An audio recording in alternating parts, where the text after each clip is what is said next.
Bilboko San Frantzisko auzora itzuli da Jon Arretxeren Ture detektibea. Lirika garaia du izena Basauriko idazleak gaur Donostian aurkeztu duen detektibearen azken liburuak, Zagaren bederatzigarrena. Musikarekin baina, zerikusi gutxi du istorio berriak. Izan ere, egilea azkenaldian zabaldu den droga berria ari da lirika aipatzean.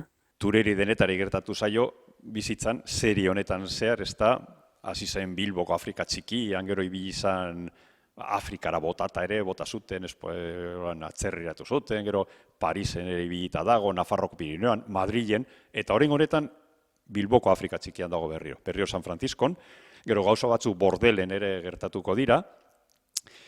San Frantziskora itzultzeko arrazoiak bi dira. Bata Madrilen bizi izan bitartean ostu egin ziotela eta geratu zala miseria gorrian barriro, eta esatu, non egon gonaz hobeto, Bilbon behitza euskal lagun batzu konfientzazkoak eta horra jangonaz. Eta arrazoi nagusia da Sakene, Kristina, bere amorantea, ze Madrilera joan zitzaionean bizitan, igerri zizkion marka batzu, beltzune batzu, begian, gurputzean, eta ostra. Ze paratzen da hemen, norbait tratu txarrak ematen ari zaizu, edo ze, eta beste, ez, astu, pasatuta dago, eta ture ez da geratzen lasai, eta esaten du, banoa Bilbora, eta asmatu behar zer gertatzen ari zaion, eta lagundu behar diot nire neskalaguneari, nire amoranteari jakina.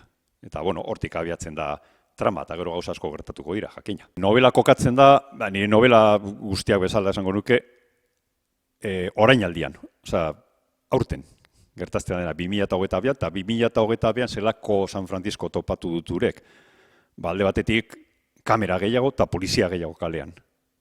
Hori badago auzo elkarte berri bat presio handia egiten ari zan hori lortzeko eta lortu dau, eta hori da paisaje aldetik hori ikusten dau.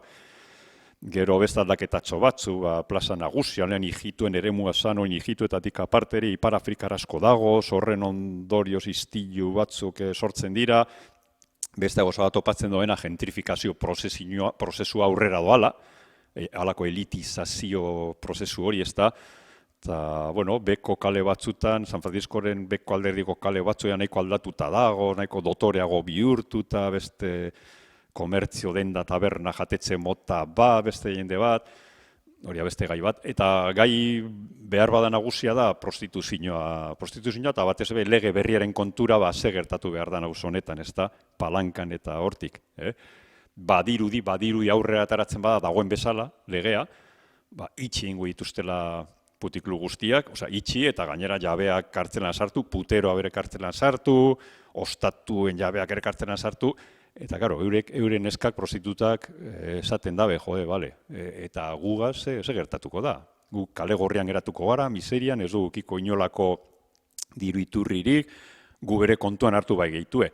Eta nahiko movida handia dago horren kontura, prostituzio lege berriaren kontura, protestak antolatu dituzte eurek, prostitutek eurek, eta manifak, eta kikilduta dago, benetan ze gertatuko dan lege honekin.